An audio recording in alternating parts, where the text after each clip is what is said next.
کفن دینے کی باری آئی تو سرکار نے اپنے کرتے کو اتارا.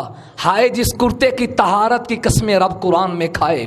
وَثِيَابَكَ فَطَهِّرْ، یہ پاک کرتا میرے نبی نے اتارا اور فرمایا میرا کرتا میری چچی جان کو کفن کی چادریں بعد میں دینا، محمد کا کرتا پہلے پہنا دینا. یہ کرتا پہنایا جاتا ہے. اب قبر میں جب اتارنے کی باری آئی تو اللہ کے حبیب فاستجع فیہ رسول اللہ صلی اللہ علیہ وآلہ وسلم، حضور قبر میں خود لیٹ گئے. واہ اعزاز علی تیرے گھرانے کا، واہ میرے مرشد میں تیری عظمت پہ قربان کیوں نہ جاؤں. سادات کا گھرانہ کتنا بڑا اعزاز ہے. اللہ کے حبیب قبر میں خود لیٹ گئے. فاستجع فیہ ثم دعا، پھر حضور نے بڑی دعائیں مانگی. اللہم اغفر لہا ووسع علیہا مدخلہا، اے اللہ میری چچی کی بخشش فرما دیجئے. اے اللہ میری چچی کی قبر کو جنت کا گلستان بنا دیجئے. اے اللہ ان پہ قبر کو کشادہ فرما دیجئے. دعائیں مانگنے کے بعد سرکار باہر تشریف لاتے ہیں. چہرہ نبوت گلاب کی طرح کھل رہا ہے، چہرے پہ تبسم جاری ہے. حضور کیا ہوا؟ فرمایا میں نے لیٹے لیٹے اپنی چچی کے لیے دعائیں کی، اللہ نے میری دعا کی برکت سے نکلنے سے پہلے میری چچی کی قبر کو جنت کا گلستان بنا دیا. اب جب قبر میں لٹانے لگے 3 شخص آگے بڑھے. کتنے؟ اور خدا کے لیے یاد رکھنا، ہوا حدیث کے لفظ ہوا، یہ ضمیر حضور کی طرف لوٹ رہی ہے. ایک حضور تھے و عباس، دوسرے حضرت عباس تھے، عباس و ابو بکر صدیق، اور تیسرا عائشہ کا بابا ابو بکر صدیق تھا. ایک قبر نکال رہا ہے، دوسرا قبر میں ساتھ نیچے ڈال رہا ہے. مجھے بتاؤ یہ نفرت ہی یا محبت؟ کبھی دشمنوں کو بلایا جاتا ہے؟ تو خیر بات نکل آئی تو میں نے معذرت کر کے یہ درمیان کا جملہ نکال دیا. فاطمہ نام سے علی کی نسبتیں کتنی ہیں؟ آپ کی دادی کا نام بھی، والدہ کا نام بھی، زوجہ کا نام بھی، اور میری ماں فاطمہ کو ماننے والے بولیں آپ کی پوتی کا نام بھی. اب حضرت عثمان کی سعادت سمجھیے. میرے نبی کی کتنی بیٹیاں آئیں؟ میرے نبی کتنے نور آئے؟ اور نور ماننے والوں بولو کتنے نور آئے؟ 2 نور نبی کے عثمان کے گھر میں آئے. نبی کو کتنا اعتماد ہے گھرانہ عثمان پر. یہی اعتماد آگے چلا نواسہ رسول میں. اب سمجھیے میرے پیر حسین کی 2 صاحبزادیاں، ایک کا نام سیدہ سکینہ بنت حسین، دوسری کا نام فاطمہ بنت حسین. سکینہ کا نکاح میرے مرشد حسین نے حضرت عثمان کے پوتے زید بن عمر بن عثمان سے کیا، اور اپنی دوسری بیٹی فاطمہ بنت حسین کا نکاح حضرت عثمان کے دوسرے پوتے عبداللہ بن عمر بن عثمان سے کیا. میں تصورات میں سوال کرتا ہوں مرشد حسین سے، یہ آپ کیا کر رہے ہیں؟ تو حسین کی روح بتاتی ہے میں عثمان کے ساتھ اپنا رشتہ قائم کر رہا ہوں، اپنی بیٹی دے کر اپنے نانا کی سنت کو زندہ کر رہا ہوں. میں نے کہا ایک بیٹی دے دو تو نسبت کافی ہے، 2 بیٹیاں کیوں دی؟ تو حسین کا مزاج بتاتا ہے میں نے اپنے نانا کو دیکھا، نانا نے 2 بیٹیاں دی تھی، نواسے نے بھی 2 بیٹیاں دی ہیں. یہ سعادت روئے زمین پہ سوائے حضرت عثمان کے کسی اور کے حصہ میں نہیں آئی ہے. آئیے تھوڑا سا اور آگے چلیں. حضرت عثمان کے نصے میں سعادتیں جو آئیں، ہر انسان کی خواہش ہے میرا مال اچھی جگہ پہ لگے. عثمان سے زیادہ سعادت مند کون ہوگا؟ جمعہ کے موقع میں یقیناً آپ نے سنا ہوگا، نہیں تو آئندہ جمعہ سن لیں گے. یہ بڑے مشہور واقعات ہیں، 1 نہیں 2 نہیں. علماء نے لکھا ہے محتاط اندازے کے مطابق 10 کے قریب وہ مقام بنتے ہیں. میرے نبی نے کہا کون ہے جو یہ کام کرے؟ فلاح الجنہ، اس کے لیے میں محمد جنت کا اعلان کرتا ہوں. ابھی مجلس میں خوشخبری ہو رہی ہے، عثمان سودا کر کے نبوت کی مجلس میں بیٹھ جاتے ہیں. بارہا لسان نبوت سے جنت کی خوشخبری حاصل کرنے والے انسان ہیں. اس لیے یہ ساتھ آپ کے حصہ میں آئی. مسجد نبوی کی چھت نیچی تھی، مجمع بڑھ گیا، اصحاب زیادہ ہو گئے. فرمایا قریب کی جگہ کون ہے؟ جو خریدے لے کر مسجد کے ساتھ متصل کر دے تاکہ مسجد کے حال کو کشادہ کیا جائے۔ سرکار بات کر رہے ہیں، جنت کی خوشخبری دے رہے ہیں، وعدہ جنت ہو رہا ہے۔ چپکے سے مرشد عثمان جاتے ہیں، وہ سخیوں کا تاجدار، اپنے ساتھ والے سے معاملہ طے کرنے کے بعد وہ زمین مسجد کے نام الاٹ کر دیتے ہیں۔ سرکار کے پاس آ کے کہا یا رسول اللہ وہ اعلان دوبارہ کر دیجئے۔ فرمایا اس کے لیے یہ جنت ہے۔ فرمایا یا رسول اللہ خوشخبری ہو، وہ زمین خرید کے عثمان نے مسجد کے لیے وقف کر دی ہے۔ بیر روما کا واقعہ سب کے سامنے ہے۔ یہودی کے پاس میٹھے پانی کا کنواں تھا، قبضہ کرتا ہے، مسلمانوں پہ ظلم کرتا ہے۔ حضور تنگ آئے، مسلمانوں کی جب شکایتیں ملی، فرمایا کون ہے جو اسے خریدے اور مسلمانوں کے لیے وقف کر دے؟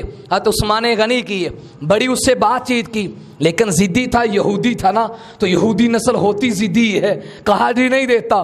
کرتے کرتے معاملہ باری پہ طے ہوا، ایک دن مسلمانوں کی باری، ایک دن ہماری باری۔ کہا ٹھیک ہے، 12,000 درہم میں سودا طے ہو جاتا ہے۔ جس دن حضرت عثمان کی باری آتی، مسلمانوں کی باری آتی، اعلان کیا جاتا نہ صرف مسلمان، بیگانے بھی آ کے پیئیں، سخاوت عثمان کا دریا بہہ رہا ہے۔ اگلے دن یہودی کی باری آتی، کوئی بھی نہ جاتا، اس نے تنگ آ کے خود کہا عثمان وہ بھی لے لو، جا تھوڑا جا رہ گیا ہے۔ حضرت عثمان نے 8,000 درہم میں وہ بھی لے لیا۔ آج کے محتاط اندازے کے مطابق عثمان غنی کی یہ رقم لاکھوں تک پہنچ جاتی ہے۔ یہ دریا حضرت عثمان کی سخاوت کا بہ رہا ہے۔ غزوہ تبوک کا موقع ہے، 30,000 صحابہ اکرام کا لشکر ہے جسے جیش العسرہ کہا جاتا ہے۔ سرکار اعلان کرتے ہیں کون ہے جو لشکر کے لیے امداد کرے؟ عثمان کھڑے ہوئے، 2,000 اونٹ لکھ لیجئے، 200 اونٹ لکھ لیجئے، فرمایا تشریف رکھیے۔ اور کوئی ہو؟ پھر عثمان اٹھ رہے ہیں، فرمایا بیٹھیے۔ کوئی اور ہو؟ پھر عثمان اٹھ رہے ہیں۔ اکیلے حضرت عثمان نے 1/3 لشکر یعنی 10,000 کی فوج کا انتظام اکیلے حضرت عثمان نے کیا۔ اور اہل تاریخ نے لکھا ہے اس قدر سخاوت کی کہ حضرت عثمان غنی کے مال سے مجاہدین کے جوتے کا تسمہ تک عثمان کے مال سے خریدا گیا۔ 10,000 درہم آپ نے ادا کیے، 1,000 کے قریب 900 اونٹ لدے لدائے سامان کے آپ نے دیے، اور کئی مقدار میں گھوڑے دیے۔ علماء نے لکھا ہے اگر اس مقدار کو جمع کیا جائے تو آج کے دور کے 25 کروڑ روپیہ بنتا ہے۔ 25 کروڑ روپیہ۔ اور اب تو معاشرہ دن بدن مہنگائی بڑھ رہی ہے، ضربے دینے جائیں تو پتہ نہیں ملین تک بات پہنچ جائے۔ یہ عثمان غنی کی سخاوت ہے۔ یوں سرکار دو عالم اپنے ہاتھوں پہ دراہم کو پلٹ رہے ہیں، اور اس موقع پہ فرمایا ما ضر عثمان ما عمل بعد هذا اليوم۔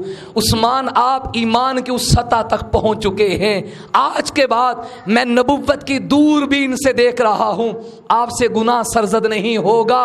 آپ جو عمل کرے گو اللہ آپ کے ہر عمل کو آپ کے نامہ اعمال میں نیکی لکھتے جائیں گے۔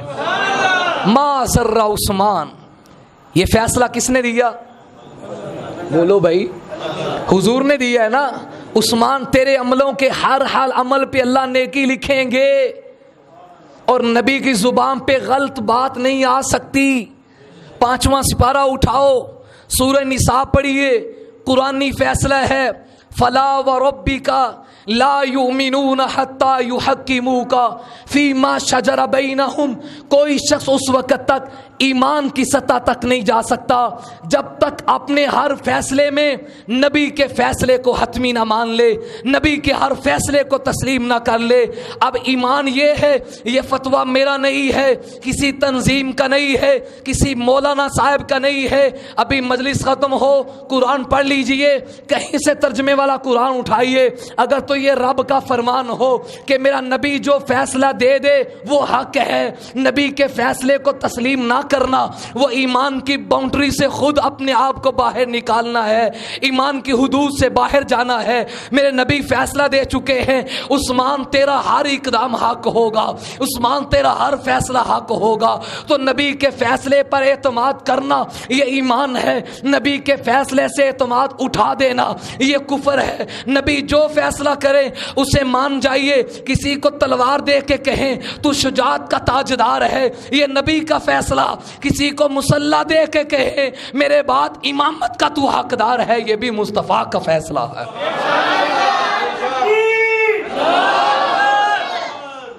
فلا وربک حتی یحکموک فیما شجر بینہم، رب کی قسم تم اس وقت تک مومن نہیں ہو سکتے جب تک اپنے فیصلوں میں میرے نبی کو حق میں اعلیٰ نہ مان لو، حتمی فیصل نہ مان لو، حتمی جج نہ تسلیم کر لو۔ یہ نبی کا فیصلہ ہے کہ عثمان تیرے ہر عمل پہ رب اجر دے گا۔ آئیے اگلی بات کرنے لگا ہوں، نبی ہی کا نہیں ہے، نبی کے گھرانے کا بھی یہی فیصلہ ہے۔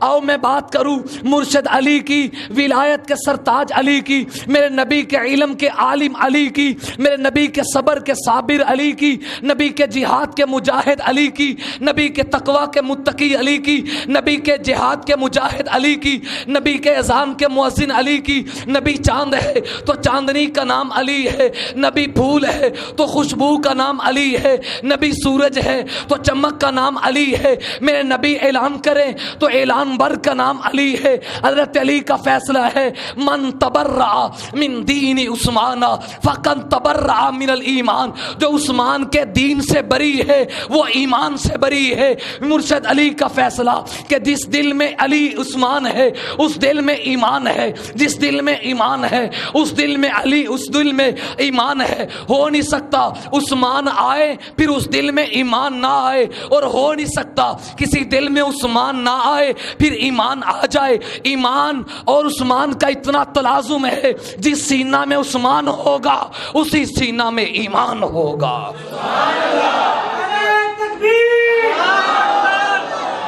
من تبرع من دین عثمان فقد تبرع من الایمان۔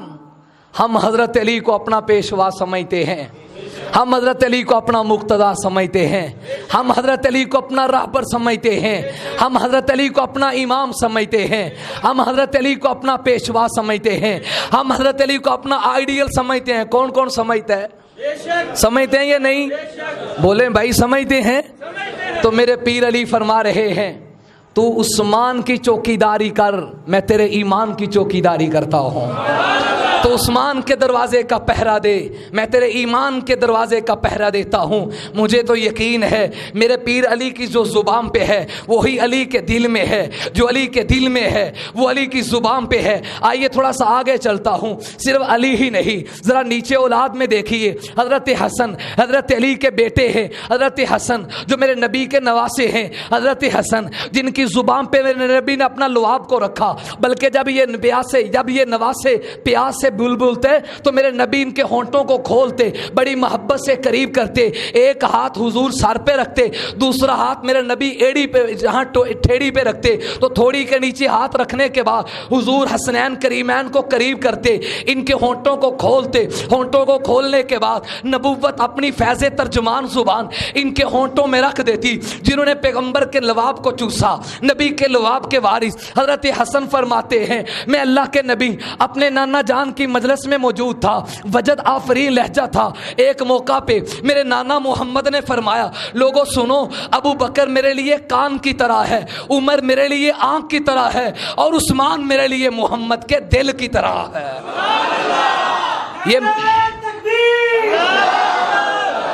آئیے میں رسمی رواج سے ہٹ کر کچھ تحقیق آپ کے سامنے رس کر رہا ہوں۔ آئیے تھوڑا سا آگے چلتا ہوں۔ یہ کون ہیں؟ انہیں جناب زین العابدین کہا جاتا ہے، اصل نام علی تھا، یہ آپ کو یاد ہونا چاہیے۔ آپ کو زین العابدین کیوں کہا جانے لگا؟ زین العابدین کا معنی جس پہ عبادت بھی ناز کرے۔ آپ کا ایک لقب سجاد تھا، سجاد مفعلہ کا صیغہ ہے، مبالغہ کا صیغہ ہے، فعال کے وزن پر سجاد بنتا ہے۔ کیا مطلب؟ زمانہ سجدے پہ ناز کرتا ہے، جس پہ عبادت اور سجدے کو ناز ہو اسے زین العابدین کہتے ہیں۔ امام زین العابدین تشریف فرما ہے، آپ کی مجلس میں ایک کوفی لا یوفی آیا۔ لا یوفی کا معنی جن میں وفا نہیں ہوتی، جن میں وفا نہیں ہے، صرف خط دکھاتے ہیں بعد میں مکر جاتے ہیں، بلا لیتے ہیں بعد میں نواز رسول کا ساتھ چھوڑ دیتے ہیں۔ اس کوفی لا یوفی نے حضرت ابو بکر کے حق میں، حضرت عمر کے حق میں، مرشد عثمان کے حق میں کچھ نازیبا کلمات کہے، بیہودہ لفظ بولے۔ زین العابدین کو پتہ چلا آپ نے لفظ بولا ہے، کاش آپ یہ لفظ سمجھ جائیں. فرمایا اخرجوا عنہا، خروج، اخروج.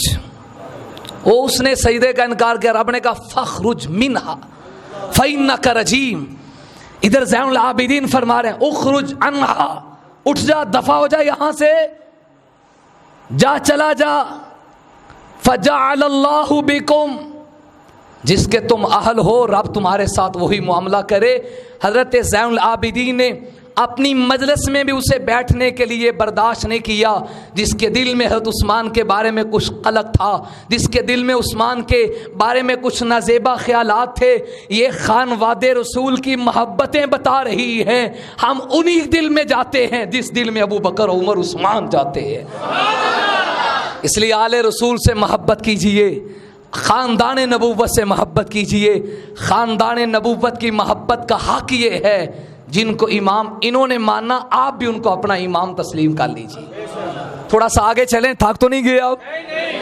آئیے، آل رسول کو دیکھ رہا ہوں، خاندان نبوت سے عثمان کی سعادتیں رز کر رہا ہوں. یہ کون ہیں؟ حضرت عبداللہ بن عباس ہیں. بول پڑے رضی اللہ تعالی. کشف الغمہ فی معرفت الائمہ میں لکھا ہے، حضرت عبداللہ بن عباس سے پوچھا گیا آپ حضرت عثمان کے بارے میں کیا رائے دیتے ہیں.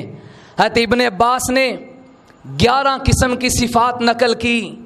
فرمایا عثمان کے بارے میں پوچھتے ہو، اکرم الحفظتی، افضل البراراتی، حجادم بالاسحاری، کثیر الدموع عند ذکر النار، نحازا عند کل مکرمۃ، سباقا الی کل غایۃ، ابیا وفیاً. حضرت عثمان حییاً، عثمان غنی کے بارے میں فرما رہے ہیں صاحب جیش رسول اللہ صلی اللہ علیہ وآلہ وسلم، خاتن رسول اللہ صلی اللہ علیہ وآلہ وسلم. بڑی ایک لمبی تفصیل بیان کی، اب وقت آگے جا رہا ہے، عنوان بڑا ایک تفصیل سے چھل گیا ہے. آل رسول کا اولاد عثمان پر، حضرت عثمان پر اعتماد، اور عثمان کا ان پر اعتماد کس قدر تھا. یہ اصحاب اور اہل بیت کا اتنا پیار ہے جسے قرآن نے جھوم کے رحماء بینہم کی تصویر نقل کی ہے. آئیے تھوڑا سا آگے بڑھ کر عثمان غنی کی سعادتوں کا ذرا ذکر کرتا جاؤں. یہ دور نبوت ہے، بیت رضوان کا واقعہ آپ میں سے ہر ایک کے سامنے ہے. رسول اللہ صلی اللہ علیہ وآلہ وسلم سن 6 ہجری میں خواب دیکھتے ہیں. میں اور میرے ساتھ اصحاب ہیں، ہم مکہ المکرمہ میں طواف کرنے کے لیے جا رہے ہیں، لیکن خواب میں چونکہ منظر کی تعیین نہیں کی گئی، موقع کی تعیین نہیں کی گئی، سرکار نے اصحاب کے سامنے بیان کیا. اصحاب ساتھ تیار ہو گئے، یہ عمرہ کے ارادے سے سفر شروع کر دیتے ہیں. آگے دشمنوں کو پتہ چلتا ہے حضور آ رہے ہیں، راستہ روک لیا جاتا ہے. آپ فرماتے ہیں اپنے میں سے ایسے ساتھی کو بھیجا جائے جو آگے جا کے دشمن کو بتائے، اہل مکہ کو بتائے ہم جنگ کرنے کے لیے نہیں آئے، عمرہ کرنے کے لیے آئے ہیں، امن و امان سے عمرہ کریں گے، کرنے کے بعد واپس آ جائیں گے. لیکن دشمن نے کہا اس دفعہ ہم نے حضور آپ کے صحاب کو داخل نہیں ہونے دینا. اب مکہ میں بات کرنے کے لیے نبی کی طرف سے نائب بن کر کون جائے، سفیر اسلام بن کر کون جائے، سفیر مصطفیٰ بن کر کون جائے. تو حضرت عمر کا نام پیش آتا ہے. پیر عمر کو بلایا گیا، فرمایا عمر آؤ، نبی کے سفیر بن کے مکے والوں کی طرف جاؤ. یہاں بڑا ایک عجیب محدثین نے منظر نقل کیا ہے. حضرت عمر فرمانے لگے یا رسول اللہ جانے کو تو کوئی حرج نہیں، عمر تو تیار ہے، لیکن تمہیں پتہ نا مینوں مڑ عمر کہیں دے. آپ کو پتہ ہے مجھے کون کہتے ہیں؟ یہ معاملہ ہے صلح صلاحی کا. یہ تو نسبت ہے، وہ کعبے کے در پہ لانے والا مصطفیٰ نہ ہو، عثمان اس کے بغیر طواف کرے، یہ برداشت نہیں ہو سکتا. اسے عشق مصطفیٰ کی معراج کہتے. کعبہ سامنے ہے، اندازہ کیجئے آج 1450 سال گزرنے کے بعد مجھ اور آپ میں سے کوئی مسلمان ایسا نہیں ہے جو وہاں جانے کے لیے ترستا نہ ہو. کعبہ سامنے ہو، حجر اسود سامنے ہو، صرف اس لیے قریب نہیں گئے کہ مصطفیٰ نہیں ہے. اسے کہتے ہیں صحابہ مصطفیٰ کا پیمانہ عشق، تبھی تو رب نے رضی اللہ کہا ہے. تو کیا ایسے لوگ نبی کے جانے کے بعد دین سے پھر سکتے ہیں؟ کیا ایسے لوگ حضور کے جانے کے بعد نبی کا دامن چھوڑ سکتے ہیں؟ کیا کہتے ہیں بھائی؟ ادھر حضور کو کسی صحابی نے کہہ دیا یا رسول اللہ سانو پتہ نہیں اجازت ملنی کہ نہیں، اسی جانا ہے کہ نہیں۔ عثمان دیتے آ رہے وہ تو طواف کر رہے ہوں گے۔ میرے نبی نے اس موقع پہ فرمایا سنو، میں محمد کا اعتماد ہے، اگرچہ کعبے کا دروازہ کھلا ہے لیکن میرا عثمان محمد کے بغیر طواف نہیں کر سکتا۔ ادھر سے حضور کا اعتماد، ادھر سے عثمان کا اعتماد دیکھیے۔ دشمن نے کیا کیا؟ یار کھلے رہن دو، کچھ نہیں ہوتا، رہن دو مہربانی، ادھر گل چلن دو، میرے بغیر طواف نہیں کر سکتا۔ دشمن نے مسلمانوں کو ٹچ کرنا چاہا۔ سنجیدگی میں یہ نقطہ ذرا سمجھیے، کافر کی ہمیشہ سوچ یہ ہے، کافر رد عمل دیکھتا ہے۔ رد عمل کیا ہے؟ اگر رد عمل سخت ہو، رد عمل قوت میں ہو تو دشمن کی جرت نہیں ہوتی دوبارہ گستاخی کرنے کی۔ اگر وہ دیکھتا ہے کہ یہ سارے سوئے ہوئے ہیں، پھر ایک گستاخی کے بعد اگلا قدم آگے بڑھاتا ہے۔ مشرکین مکہ نے دیکھا ہم گرفتار کرتے ہیں، شہید نہیں کرتے، دیکھتے ہیں رد عمل کیا آتا ہے۔ اگر سخت ہوا تو چھوڑ دیں گے، اور اگر سخت نہ ہوا تو پھر شہید کر دیں گے۔ رد عمل دیکھا، رد عمل۔ آج کے نوجوان مسلمان کو بھی غیرت کھانی چاہیے۔ ہم کہیں نا بھئی قادیانی سے تعلق نہ بھراؤ، مرزائیوں سے، او جی تھانوں کی پتہ مولوی جو انہوں نے اخلاق ہی بڑے اچھے ہوندے، جی جی کر کے بولتے ہیں بھئی فلاں صحابہ کا دشمن ہے، نبی کا دشمن ہے، آل رسول کا دشمن ہے، تیرا اس کے ساتھ تعلق کیوں ہو؟ کہتا ہے جو ان کے اخلاق بڑے اچھے ہیں، ان کا لین دین بڑا اچھا ہے، برتاؤ بڑا اچھا ہے۔ یاد رکھو یہ عنوان نہیں ہے، وگرنہ میں آپ کو عرض کروں یہ بدبخت لوگ اپنی زبان پر زہر سے زیادہ اندر زہریلی زبان رکھتے ہیں، صرف اپنے بوتھے پر، اپنے منہ پر بناوٹی ہنسی بنا کر تیرا اور میرا رابطہ گنبد خضرا سے توڑنا چاہتے ہیں۔ آپ ان کے اخلاق پہ مرتے ہیں۔ قادیانیوں کا، مرزائیوں کا عقیدہ ہے زبان نہیں کھلتی، لیکن اس امید سے کہہ دیتا ہوں کاش میرا مسلمان بھائی غیرت میں آئے۔ مرزائیوں نے اپنی کتابوں میں لکھا ہے، مرزا قادیانی ملعون کے لفظ ہیں کہ اس کائنات میں بدبودار جگہ محمد کا روزہ ہے۔ آپ کہتے ہیں ان کے اخلاق اچھے ہیں؟ مرزا قادیانی لکھے کہ ابو بکر و عمر تو میرے جوتے کے تسمے کے برابر ہیں، آپ کہتے ہیں ان کے اخلاق اچھے ہیں؟ مرزا قادیانی لکھتا ہے کہ کیا حسن و حسین، اس جیسے تو 100 حسین میری جیب میں کھیلتے ہیں، آپ کہتے ہیں مرزائیوں کے اخلاق اچھے ہیں؟ مرزائیوں کا عقیدہ ہے جو مقام مسلمانوں میں رسول اللہ کی بیٹی فاطمہ کا ہے، اس سے زیادہ مقام مرزے کی کافرہ بیٹی کا ہے۔ اور مرزائی بدبخت یہ کہیں جو مقام مسلمانوں کے نزدیک سیدہ عائشہ صدیقہ کا ہے، اس سے زیادہ مقام مرزے کی ملعونہ کافرہ بیوی کا ہے۔ اور آج کا سادہ مسلمان کہے میں شیزان نہیں چھوڑ سکتا، مرزائیوں سے بائی کاٹ نہیں کر سکتا، میں ان سے تعلق نہیں توڑ سکتا، جو ان کے اخلاق بڑے اچھے ہیں، لعنت ایسے تعلق پر، تحفہ تیری دوستی پر۔ یاد رکھو دوستو، مرزائی اپنی زہریلی زبان دکھا کے گنبد خضرا سے راستہ توڑنا چاہتے ہیں۔ آج تجھے اور مجھے اپنی نمازوں پہ ایمان یقین نہیں ہے، اپنی تسبیح تلاوت پہ یقین نہیں ہے، میرا آپ کے پاس بخشش کا ایک آخری سہارا ہے کہ میرا آپ کا تعلق گنبد خضرا سے ہے۔ جیسے کوئی شخص آپ کو میٹھا ڈبہ دے اور ڈبہ دینے کے ساتھ ساتھ وہ نظر آپ کی بیٹی پہ ڈالے، نظر آپ کی ماں پہ ڈالے، کوئی بھی اسے یہ نہیں کہے گا یہ بڑے اچھے اخلاق والے ہیں۔ اگر کوئی ڈبہ دے کر کہے ہاں جی بڑے اچھے اخلاق والا ہے، چاہے اس کی بیٹی ماں بہن کو دیکھتا رہے، تو ہر شخص کہے گا یہ بے غیرت ہے، ایک ڈبے کے پیچھے اپنی ماں بیٹی کو بھول گیا۔ بالکل اسی طرح مرزائی تجھے اپنی زبان کا داؤ پیچ دکھا کر گنبد خضرا سے دور کرنا چاہتے ہیں۔ لعنت بھیجو ایسے تعلق پر، تحفے ایسے یاری پر۔ یاد رکھو دیوبندی، بریلوی، وہابی سب کچھ بعد میں ہے، گنبد خضرا کے ختم نبوت کے غلام پہلے ہیں۔ سب کچھ توڑا جا سکتا ہے، گنبد خضرا سے رابطہ نہیں توڑا جا سکتا۔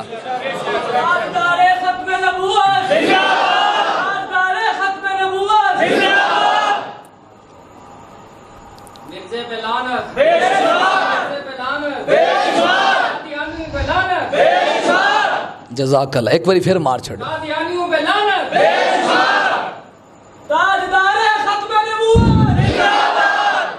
یہ آپ نے شاعر کا نام سنا ہوا ہے سید سلمان گیلانی، بڑے شغلی شاعر ہیں.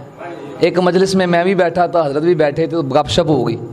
انہیں نا نظم لکھی ہے، بوتھے بچ رکھتا سی ایک بوجھ بچ رکھتا سی مرزا انجا کہ نا بڑی ہوندی 2 فٹے مکیتی ہوندی بڑی نور الدین دی بھی حکیم دی بھی جڑا اندر گھر والے نال تعلق بناتا سڑا دی بڑی مٹی پلیت کیتی. تو حضرت نے کہا کہ جب میں ختم نبوت کے پروگراموں میں مسجد میں جاتا ہوں تو نظم پڑھتا ہوں، لوگ ہنستے بھی ہیں، مرزے پہ لعنت بھی بھیجتے ہیں. ایک دن دل میں خیال آیا کہ مسجد میں میری وجہ سے لوگ ہنسیں تو کہیں بے ادبی تو نہیں، مرزے پہ لان ہو، بے ادبی تو نہیں. تو حضرت خواجہ خان صاحب رحمۃ اللہ علیہ فرماتے ہیں حیات تھے، میں سیدھا ان کے پاس چلا گیا.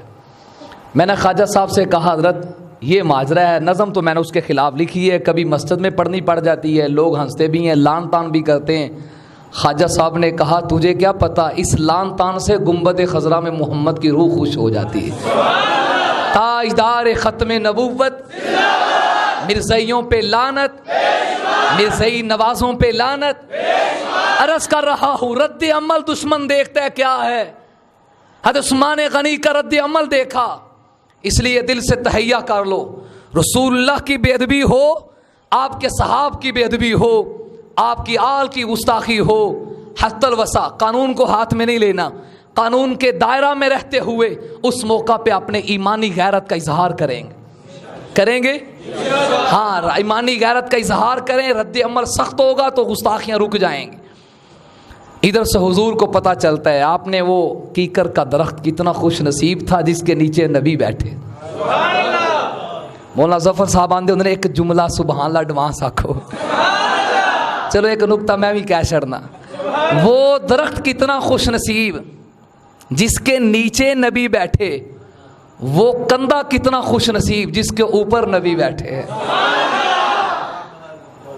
جس کے نیچے نبی بیٹھے 1450 صحابہ بیعت کر رہے ہیں، اوپر میرے نبی نے ہاتھ دیا، یہ ہاتھ لیا، کہا ہاتھ رکھو. کس چیز پہ بیعت ہو رہی ہے؟ 2 لفظ آتے ہیں، علی الموت، نمبر 2 علی اللہ نفرہ، بھاگیں گے نہیں. نمبر 2 عثمان کے لیے مرنے کے لیے تیار. اور واہ مول پا چھڑے اللہ تیرے خون دا. عثمان کے لیے نبی بھی کتنے کو تیار، اصحاب مصطفیٰ کتنے کے لیے تیار. بیعت کا یہ مقصد ہوتا ہے نا، بدلہ لینے میں، جنگ کرنے میں جان جا بھی سکتی ہے، بچ بھی سکتی ہے. عثمان تیرا خون کتنا قیمتی ہے، میرا نبی بیعت لے رہے ہیں. صحابہ نے ہاتھ رکھا، یہ بیعت ہو رہی ہے. حضور نے کہا عثمان ہے یا رسول اللہ نہیں ہے. آپ نے فرمایا ان عثمان فی حاجت اللہ و حاجت رسولہ، وہ اللہ اور اللہ کے رسول کے کام پہ گیا ہوا ہے، وہ بارے حکم پہ گیا ہوا ہے. صحابہ گواہ ہو جاؤ، ھذا یدی، یہ میرا ہاتھ ہے، وھذا ید عثمان، اور یہ عثمان کا ہاتھ ہے. اپنے ہاتھ کو عثمان کا ہاتھ کہا. سارے صحابہ بیعت میں شریک ہو رہے ہیں، اپنا ہاتھ دے کر عثمان شریک ہو رہا ہے مصطفیٰ کا ہاتھ دے کر. آپ کی سعادت کے کیا کہنے. اللہم احیینی سعیدا، اللہ نے کیسی سعادتوں والی زندگی بخشی ہے. اللہ تعالیٰ یہ منظر دیکھ رہے ہیں. فرمایا اوپر نبی کا، اوپر صحابہ کا ہاتھ، نیچے نبی کا ہاتھ. فرمایا ید اللہ فوق ایدیہم، ان ہاتھوں پہ میں رب کا ہاتھ ہے. کما یلیق بشانی، جیسے اللہ کی شان کے لائق ہے ویسے اللہ آزاد سے پاک ہے. ہمارا عقیدہ ہے متشابہات میں سے اللہ نے اپنی نصرت کی تائید کر دی، اپنی تائید الہی کو بیان کر دیا. اور دوسرے موقع پہ فرمایا ان الذین یبایعونک، نبی جی یہ جو آپ سے بیعت کر رہے ہیں آپ سے ظاہر میں ہو رہی ہے، حقیقت میں یبایعون اللہ، یہ اللہ سے بیعت کر رہے ہیں. مجھے بتاؤ اوپر رب کا ہاتھ، نیچے نبی کا ہاتھ، درمیان میں ہولی ہولی بولیا جے، آہستہ آہستہ بولنا. درمیان میں کس کا ہاتھ؟ اب اس منظر کو دیکھیے. اور جو میں نے سورہ فتح کی آیت پڑھی ہے، اللہ نے کہا لقد رضی اللہ عن المؤمنین اذ یبایعونک تحت الشجرہ. نبی جی کچی گل نہیں، لام اور قد دونوں تاکید کے لیے، تحقیق کے لیے. پھر کوئی واقعہ آئندہ میں جو ہونا ہو اس کو صیغہ ماضی سے بیان کر دیا جائے تو یہ تاکید کی طرف اشارہ ہوتا ہے. رضیہ صیغہ ماضی 3 تاکیدیں جمع کر کے فرمایا پکی پکی پکی بات ہے. یہ جو درخت کے نیچے بیعت کر رہے ہیں میں رب ان تمام مومنوں سے راضی ہو چکا. تو گل نہیں ہو رہی. فرمایا فعلم ما فی قلوبہم، جو ان کے دلوں میں ہے میں رب اسے بھی جانتا ہوں. ایمان تو صحابہ کے دلوں میں ہے نا. میں پڑھ رہا تھا شیخ الہند مولانا محمود الحسن دیوبندی رحمۃ اللہ علیہ نے اپنے اکابر کو پڑھے، بڑا عجیب ترجمہ کیا ہے. فرمایا اللہ نے ایمان صحابہ کے دلوں میں رکھا نہیں، ایمان صحابہ کے دلوں میں کھبو دیا. یہ حضرت کا ترجمہ ہے، کھبو دیا. دیکھو ایک چیز ہوتی ہے پر، ایک ہوتی ہے میں. یہ گھڑی ہاتھ میں، یہ ہاتھ پر ہے. بولو ہاتھ پر ہے نا. جو چیز پر ہو اوپر ہو وہ جدا ہو سکتی ہے، لیکن خون تو ہاتھ میں ہے نا، رگیں تو ہاتھ کے اندر ہیں. خون ہاتھ سے جدا نہیں ہو سکتا. خون ہے تو ہاتھ کا وجود ہے، خون نکل جائے تو یہ ہاتھ مردہ ہو جاتا ہے. اللہ نے کہا فی قلوبہم، ایمان دلوں پر نہیں ہے، دلوں کے اندر چلا گیا ہے. مطلب کیا ہے؟ ایمان صحابہ سے جدا نہیں، صحابہ ایمان سے جدا نہیں. جہاں جہاں ایمان ہوگا وہاں وہاں صحابہ ہوں گے، جہاں جہاں صحابہ ہوں گے وہاں وہاں ایمان ہوگا. فی قلوبہم، میں نے ان کے دلوں کو ٹٹولا جانا. کیا دیکھا؟ فرمایا جو دیکھا. پھر ایمان کو دلوں پر نہیں رکھا، دلوں میں کھبو دیا ہے، جیسے چسپاں کر دیا جاتا ہے. اب ایمان جدا نہیں ہو سکتا. جن لوگوں نے بیعت کی ان سے رب راضی. مجھے بتاؤ جس عثمان کی وجہ سے بیعت ہو رہی ہے اس عثمان سے رب کتنا راضی ہوگا. جن سے بیعت کرنے والوں سے راضی، تو جس کی وجہ سے بیعت ہو رہی ہے اس پہ رب کتنا راضی ہوگا. پنجابی جے کہندے نے مولانا ظفر صاحب دے کسی نے پیسے دینے ہون او نہ بندہ دیندا ہوئے تو اوندا جانن والا بندہ لے جان، او کہندا ایندے منہ نو دے چھڑیا، یعنی یہ میرا پیارا ہے اس کے صدقے میں نے تجھے دے دیا، تو یقیناً وہ بڑا محبوب ہوگا نا. اب رب کہہ رہے ہیں عثمان کی وجہ سے میں سب سے راضی. اور جن عثمان کی وجہ سے رب راضی عام مومنوں سے ہوا، تو جس کی وجہ سے رب راضی ہو رہے ہیں عثمان کا مقام کتنا ہوگا. اور رب جب راضی ہو جائے تو کدی پھر اللہ ناراض. فعلم ما فی قلوبہم. اب بڑے اور نکات ہیں، بڑے پوائنٹ ہیں، لیکن وقت بہت ہو رہا ہے. شہادت کا حکم بھی تھا، ایک لمبا پس منظر ہے. ماشاءاللہ حضرت جمعے سے شہادت بیان کرن کے سن. اگلا جملہ نہ پورا کرنا ہے. اللہ نے وہ شہادت کی تمنا بھی پوری کی. جمعے کا دن ہے، 80 سال سے زائد عمر ہے، عصر کے بعد کا وقت ہے جب آپ نے جام شہادت نوش فرمایا. اور عجیب منظر ہے، قرآن سامنے کھلا ہوا ہے، تلاوت قرآن کی جاری ہے. آئے تو قرآن پڑھتے ہوئے زندگی میں قاری قرآن بنے، حافظ قرآن بنے، عالم قرآن بنے، عامل قرآن بنے، آج شہید قرآن بن گئے. فَسَيَكْفِيكَهُمُ اللَّهُ آیت پڑھ رہے ہیں جس آیت کریمہ پہ آپ کا خون گرا ہے. اور علامہ ابن کثیر نے لکھا ہے کہ ایک بدبخت نے ٹھوکر لگائی قرآن کو، آپ کی گو سے قرآن نکالا، لیکن قرآن کی یاری اتنی تھی قرآن گھوم کے پھر عثمان کی گودی میں آ گیا ہے. آج بھی وہ قرآن عجائب گھروں میں صحف عثمانی محفوظ ہے. جس آیت کو پڑھ رہے تو اس پہ آپ کا خون گرا ہے. مولانا اسلم شیخ پوری رحمۃ اللہ علیہ فرمایا کرتے تھے ہمیں یوں نظر آتا ہے ہر شخص جس جگہ پہ خون کا قطرہ بہاتا ہے وہ مکان قیامت میں اس کی گواہی دے گا. کسی کے خون کی گواہی کشمیر کی وادیاں دیں گی، افغانستان کے پہاڑ دیں گے، کوئی کیا. عثمان تو کتنا خوش نصیب ہے، تیرے خون کی گواہی اللہ کا قرآن دے گا. یہاں پہ قرآن کے اوپر آپ کا خون گرا ہے. اللہ نے زندگی سعادت والی دی، موت شہادت والی دی. دوستو آپ سے دست بدستہ گزارش ہے، یہ حقائق اور یہ واقعات محض واہ کے لیے نہیں ہیں، محض سننے کے لیے نہیں ہے. مولانا صاحب نے جو آپ کا وقت لیا، مجھے حکم کیا، علماء تشریف لائے، انتظامات کیا گیا، اس سارے کا ہدف ایک ہے ہم ان کی سیرت کو سامنے لائیں، زندگی کو سامنے لائیں. حضرت عثمان غنی کے 3 وصف سب سے نرالے ہیں. سب سے پہلا وصف آپ سخاوت کے بادشاہ تھے. دوسرا وصف آپ حیا کے بادشاہ تھے. اتنے باحیا انسان کہ خلوت کے اندر بھی کبھی اپنے جسم کو ننگا نہیں کیا. اتنے باحیا انسان کہ جس ہاتھ سے بیعت کی تھی اس ہاتھ کو پوری زندگی کبھی اپنی شرمگاہ کے اوپر نہیں رکھا, عزت کے مقام پہ نہیں رکھا. غسل خانے کے اندر جانے کے باوجود بھی آپ نے کبھی اپنے جسم کے کپڑوں کو نہیں اتارا, ہمیشہ اسی حالت میں غسل کو کیا. اس قدر آپ باحیا انسان تھے.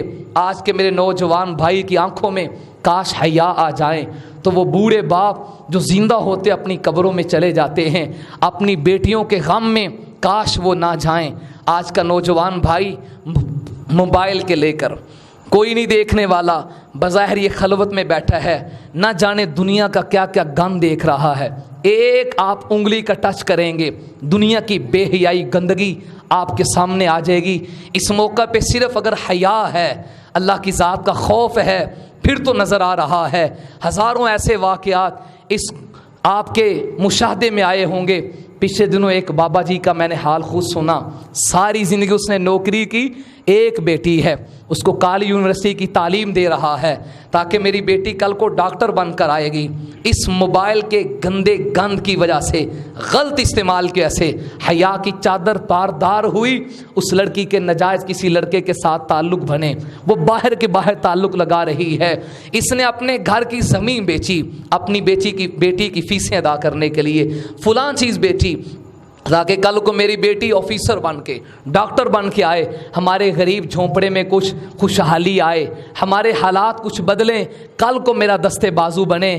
بجائے اپنے باپ کے آنسوؤں کو پونجنے کا سہارا بننے, اس کے پسینوں کو گونجنے کا سہارا بننے, جب وہ عدالت میں کھڑی ہوئی وہ بابا مجھے کہہ کے سسکیاں لینے لگا, کہنے لگا مولوی جی میں تو زندہ ہی مر گیا جدوں نے میرے سامنے کہ ابو میں تیرے نال نہیں جانا, میں نے اس کے ساتھ جانا ہے. دوستو یہ سب بے حیائی کے اڈے ہیں. خدا را اپنی آنکھوں میں حیا پیدا کیجئے. یہ سیرت عثمان کا سبق ہے. دوسرا بڑا وصف آپ کا, آپ سخی سخاوت کے بادشاہ تھے. یہ مال اللہ کی امانت ہے, بے وفا ہے, اس نے جیب میں نہیں رہنا. جب کسی مسجد کے لیے اپیل کی جائے, مدرسے کے لیے اپیل کی جائے, اور آپ بڑے خوش نصیب ہیں آپ کے اس محلہ میں مولانا ظفر صاحب نے دامت برکاتہ العالیہ بلا تصنع بلا مبالغہ یہ جو آپ کے بچوں میں جذبہ پیدا کر دیا ہے, قرآن کی تعلیم کا آغاز کر دیا ہے. آپ اپنی بچیوں کو بھیج کے دیکھیں, 2 سالہ دراسات دینیہ کورس کروا کے دیکھیں, اس کے حالات خود آپ کو آنکھوں میں نظر آئیں گے. میں نے الحمدللہ اپنے مشاہدے میں دیکھا, ہمارے گاؤں میں شروع ہے, ایک ساتھی ہمارے پاس آیا, ہمارا نمازی تھا, آ کے سلام لے کے ہاتھ چوما رونے لگ گیا. میں نے کہا خیر ہے مولوی شیخ سی. وہ کہنے لگا مولوی جی اللہ تعالیٰ سلامت رکھے, 20 سال تک میں تربیت نہیں کر سکا جو چند مہینے آپ نے میری بیٹی کی تربیت کر دی. کہنے لگا میں پریشان تھا, میں نے اس کی شادی کرنی ہے, بیوٹی پارلر کے علاوہ یہ بات ہی کیوں نہیں کرتی. آج حالات ہے منہ پہ صابن لگانے کا اس سے وقت نہیں ملتا, دیکھتا ہوں تو مصلی پہ نظر آتی ہے. یہ قرآنی تعلیم کی ایک تاثیر ہے. قرآن کے ساتھ تعلق بنائیں تو دیکھیں حالات کیسے بدلتے ہیں. تو جب سخاوت کا میدان ہو ان اداروں کے ساتھ اپنے تعلق کو بڑھائیں. تیسرا بڑا وصف آپ کا قرآن کے ساتھ تعلق تھا. اولادوں کو قرآن پڑھائیں, خود قرآن سیکھیں, قرآن کے مراکز کے ساتھ جڑیں. پروردگار عالم ہم سب کو فرقہ واریت سے ہٹ کر, افراتفری سے ہٹ کر امن, پیار, محبت کا سبق عام کرنے کی توفیق نصیب فرمائے. حضور کے تمام اصحاب, آپ کی تمام آل کو اپنے جزو امام بنا کر ان کے نقش قدم پہ چلنے کی توفیق نصیب فرمائے. اپنے ذوق میں کہا کرتا ہوں, اے نوجوانان وطن اٹھو سنبھل جاؤ, سنبھل جانے کا وقت آیا. بہت سوئے ہوئے ہو اب ہوش میں آنے کا وقت آیا. سنو روز اقدس سے کیا آواز آتی ہے, مسلمان میری حرمت پہ کٹ مرنے کا وقت آیا. جہاں سے چلے تھے تم 313 اے مسلمانوں, انہی ماضی کی راہوں پر پلٹ جانے کا وقت آیا. جلا ڈالی تھی کشتیاں تم نے اندلس کے ساحل پر, مسلمان یہ تیری تاریخ دہرانے کا وقت آیا. نبی کی عزت رہی باقی تو پھر ہم بھی باقی ہیں, وگرنہ پھر غلامی میں الجھ جانے کا وقت آیا. اٹھو مایوسیوں کی زندگی سے تو پھر موت ہی بہتر ہے. محمد اصحاب و آل محمد پہ مر کر دوبارہ زندہ ہونے کا وقت آیا. آخر دعوانا ان الحمد.